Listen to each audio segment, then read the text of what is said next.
Bismillahirrahmanirrahim. Assalamualaikum warahmatullahi wabarakatuh. Selamat siang, salam sejahtera bagi kita semuanya. Shalom, Om Swastiastu, Namo Buddhaya, salam kebajikan. Yang saya hormati Wakil Presiden Republik Indonesia, Bapak Profesor Dr. Kyai Haji Ma'ruf Amin. Yang saya hormati pimpinan dan anggota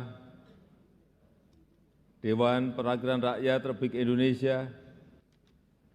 Yang saya hormati pimpinan dan anggota Dewan Perwakilan Daerah Republik Indonesia.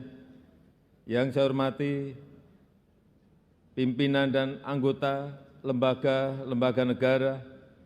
Yang saya hormati para Menteri Kabinet Indonesia Maju, Jaksa Agung, Panglima TNI, Kapolri, dan Kepala Lembaga Pemerintahan, hadirin sekalian yang saya hormati, serta saudara-saudara sebangsa dan setanah air. Untuk mendorong agar aktivitas ekonomi bernilai tambah tinggi, diantaranya dilakukan dengan mendorong hilirisasi sumber daya alam. Dukungan fiskal telah diberikan berupa insentif perpajakan dan berbagai insentif fiskal lainnya.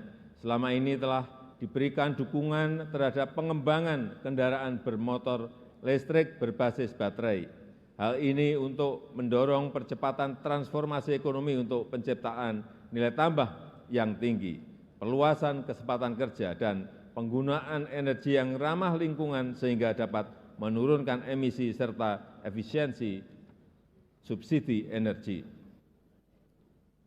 Untuk menjaga agar pelaksanaan transformasi berjalan efektif, maka reformasi birokrasi harus terus diperkuat. Pelaksanaan reformasi birokrasi harus dijalankan secara konsisten dan berhasil guna. Perbaikan kesejahteraan, tunjangan, dan remunerasi ASN dilakukan berdasarkan kinerja dan produktivitas. RAPBN 2024 mengusulkan perbaikan penghasilan berupa kenaikan gaji untuk ASN pusat dan daerah TNI Polri sebesar 8%. Dan kenaikan untuk pensiunan sebesar 12%, yang diharapkan akan meningkatkan kinerja serta mengakselerasi transformasi ekonomi dan pembangunan nasional.